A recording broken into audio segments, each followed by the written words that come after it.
Acesse Spotify e siga nossa playlist do Mundo do Rock. Todas as faixas que nós comentamos no programa estão aqui.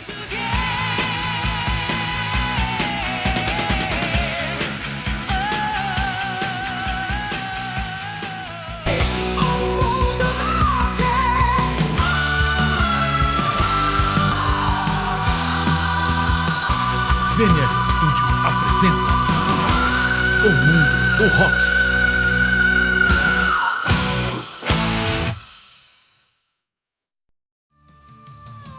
Salve, salve! Sejam muito bem-vindos ao programa que fala de rock e metal para quem curte rock e metal. O ano de 1984 consolidou o rock e o metal com forças dominantes na cena musical mundial. Bandas já consagradas e novos talentos surgiram com álbuns que se tornaram clássicos instantâneos. Por isso, dê o seu like, se inscreva no canal e aperte o sininho para receber notificações dos novos vídeos. Nos Estados Unidos, Metallica lançou seu segundo álbum de estúdio, Rage Light, que ajudou a solidificar sua posição como uma das maiores bandas de thrash metal da época. Com faixas como From the Bellows e Gripping Death, o álbum trouxe temas profundos e um som ainda mais elaborado, mostrando que a banda estava pronta para redefinir o metal pesado. Outras grandes bandas também marcaram o ano. Van Halen lançou o clássico 1984, um disco que mesclou hard rock e pop com maestria, apresentando sucessos como Jump, Panama. Enquanto isso, Twisted Sister bombou com o álbum Stay Hungry, que trouxe hinos rebeldes como We Are Gonna Take It e I Wanna Rock. No lado mais sombrio e agressivo do metal, o Slayer também fez história com o lançamento de Haunting the Capital. Esse trabalho foi crucial para o desenvolvimento do som do thrash e do death metal. No cenário de rock clássico, Bruce Springsteen lançou Born in USA, um álbum que uniu a crítica social e o espírito do rock americano. A faixa título, assim como Dance in the Dark, se tornaram icônicas, mostrando a versatilidade do rock nos anos 80.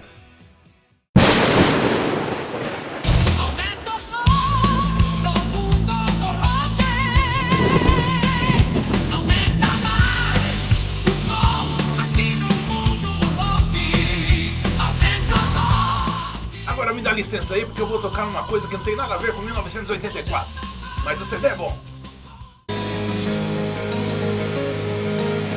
Amok é o terceiro álbum da banda finlandesa de metal Sentence, lançada pela Century Media em 3 de janeiro de 1995. Um passo adiante com elementos de heavy tradicional e metal doom metal, junto com elementos do estilo inspirado no rock gótico que a banda adotaria em lançamentos subsequentes. Um clássico do death metal com uma pitada de rock and roll? Eu diria que sim, porque esse álbum é único. Diferente de álbuns anteriores como Not From Here, que é todo death metal, Amok tem uma pegada diferente e muito mais rock. É uma daquelas bandas que evolui a cada trabalho, com a banda colocando mais influência rock no contexto geral. Vocais e guitarras bem desenvolvidas, um trabalho atraente e divertido de ouvir. As músicas possuem uma empolgação contagiante que nos faz querer cantar junto, e os solos que ficam melhores a cada play. Se você não conhecia esse álbum, então ouça, vai me agradecer depois por conhecer. Eu conheci o Sentence de uma coletânea chamada Recollection, várias fases da banda, o que leva a entender a discussão entre os fãs. Na verdade, a fase Death Black Metal tem seus fãs, e foi no início da banda. Muitos desses criticam a evolução do Sentence. Eu já curti demais, porque o Amok é um álbum clássico, com melhores músicas da banda na minha opinião. Eu gosto pra caralho dessa porra de rock aí, louqueira. Quem é você, cara?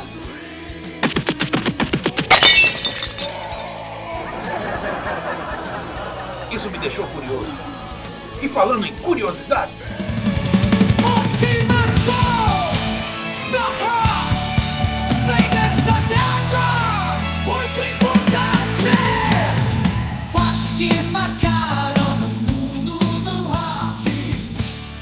e vamos aos fatos que marcaram o dia 16 de janeiro no mundo do rock. Nesta data, em 1950, nasceu o guitarrista Bob Kulick, da banda Wasp e Kiss. Nesse dia, em 2018, morre o baterista Dave Holanda, da banda Judas Priest. Em certo dia, 16 de janeiro, David Ellefson pede processo contra Dave Mustaine. Em certo dia, 16 de janeiro, Paul McCartney foi preso por posse de maconha. Em 1993, o Nirvana se apresentou pela primeira vez no Brasil, no famoso Hollywood Rock.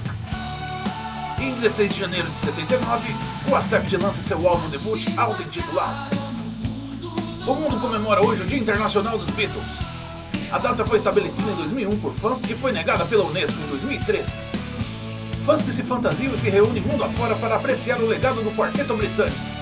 Ao que parece, no dia 16 de janeiro de 57, na cidade inglesa de Liverpool, aconteceu a abertura oficial do Clube Cavern, onde aconteceu a grande estreia da banda e eles tocaram exatamente 299 vezes. Comemoraram ou não? Ah, sei lá!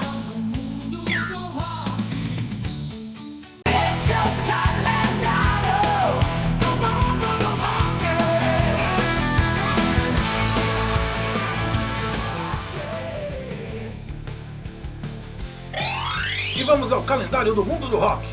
Para iniciar, eu trago o álbum Defenders of the Faith da banda Judas Priest, que foi lançado no dia 4 de janeiro de 1984.